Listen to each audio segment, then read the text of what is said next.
আসসালামু আলাইকুম এভরিওয়ান, আশা করি সবাই ভালো আছেন। আজকে রান্না করব মুরগির মাংস দিয়ে বুটের ডাল। দেখো, মুরগির মাংসগুলো আমি কেটে নিয়েছি।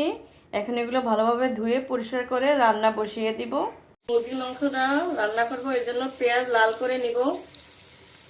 পেঁয়াজগুলো লাল লাল হয়ে গেছে। এখন আমি এটার ভিতর দিয়ে দিব হলুদের গুঁড়া, মরিচের গুঁড়া, লবণ আর গরম মশলার গুঁড়া। 1.5 চামচ করে আদা বাটা, রসুন বাটা সেটাও দিয়ে দিলাম। এখন এগুলো কষানোর জন্য পানি দিয়ে দিলাম। এখন এগুলো খুব সুন্দর করে ভালো মতো কষিয়ে মুরগির মাংস আর বুটের ডালগুলো দিয়ে দিব। এখন আগে মুরগির মাংসগুলো দিলাম।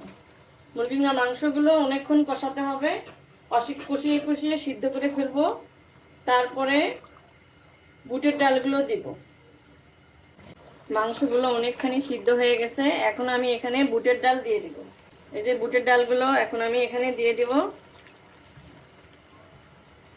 বুটের ডালগুলো আগে থেকে ভিজিয়ে রেখেছিলাম, এই জন্য এগুলো খুব তাড়াতাড়ি সিদ্ধ হয়ে যাবে। বুটের ডালগুলো দিয়েছি, এই জন্য লবণ দিয়ে দিব। বুটের ডাল দিয়ে মুরগির মাংস রান্নাটা একদম কমপ্লিট। এখন আমি এখানে 1 চামচ জিরার গুঁড়া দিয়ে নামাই দিব। এখন আমি জিরার গুঁড়া দিয়ে দিব 1 চামচ। জিরার গুঁড়া দেওয়ার পর রান্নাটা এই যে কমপ্লিট হয়ে গেছে, শেষ। এখন খাওয়া দাওয়ার পালা। এই যে মাছ ভর্তা করেছি সেটাও নিলাম, তারপর কাঁচামরিচ, শসা নিয়েছি এবং এই যে মুরগির মাংস বুটের ডাল দিয়ে রান্না করেছি, এটাও নিয়ে বসলাম খেতে।